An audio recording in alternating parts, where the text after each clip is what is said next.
Obviously, a great win for our guys.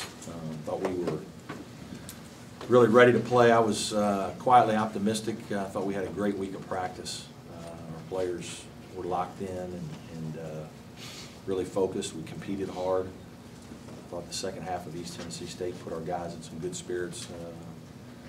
We made a lot of tough plays today. We had 11 straight stops in the first half, and obviously we were able to score off a bunch of those. And then did a really good job of just keeping them at bay. It's always hard when you have a lead like that to just keep it at, at a point where you can relax a little bit. Our guys did a good job of hanging in there and finishing plays, making free throws, and certainly got contributions from a lot of guys. I'm sitting here thinking, well, I bet you wish you could bottle up this effort and open it up for every ACC game.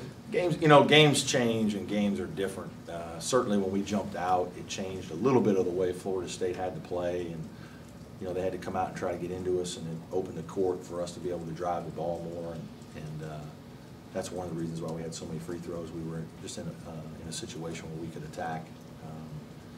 But I'm certainly, unbelievably proud of how hard our guys competed and the way they defended. We defended at a very high level today, and Florida State's the kind of team where we, they crash the board so much that, if you can get a defensive rebound, that you've got a chance to go attack them. But, they're hard to keep off the glass. They got a bunch of offensive rebounds, but we also got a few layups. So I thought it was part of the trade-off in the game. How happy were you to see Andre Young have 12 free throw attempts today? Really happy, and again, part of it is the way the game was played and the way they defended. It shows his improvement, though, as a player, to be able to put the ball on the floor and create more.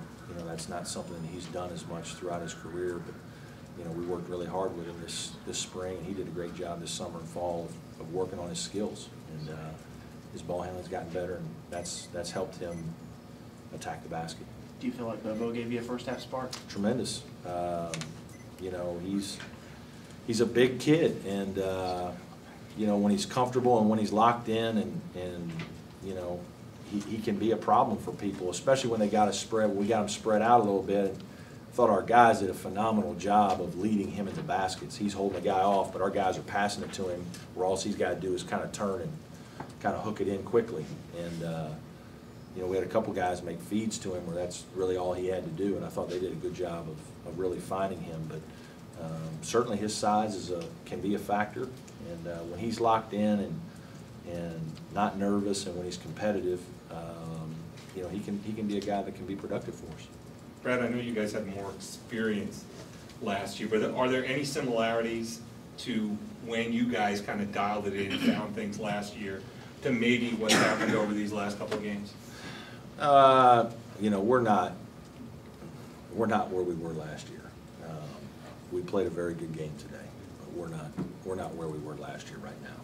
We got a lot more things that we have to do better, but I do think this. I think our team is improving, and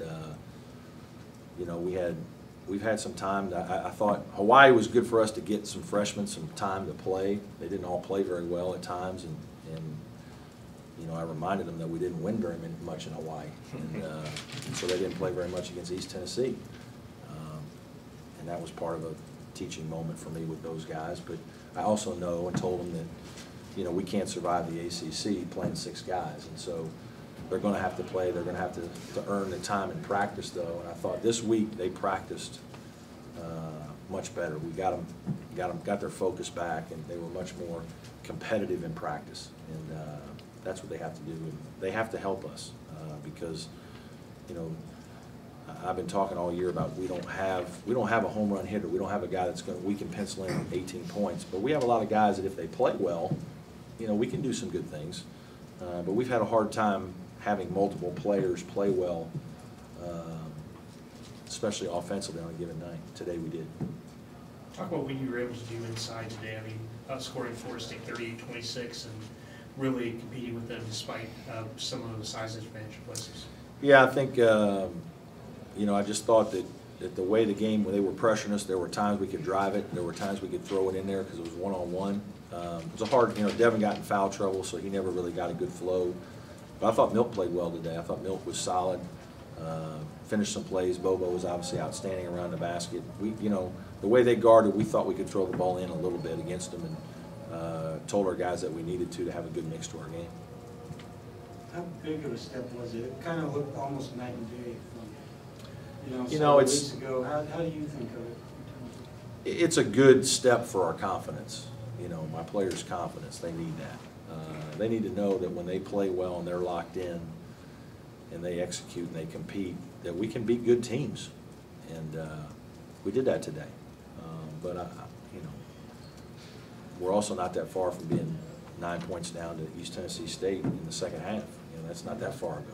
So, the margin is small, but it's nice to know that when we play well and we execute the game plan and we make some shots and do the things that we need to do, that we can play well. And tonight we did that. Any other questions? Okay, thank you, Coach.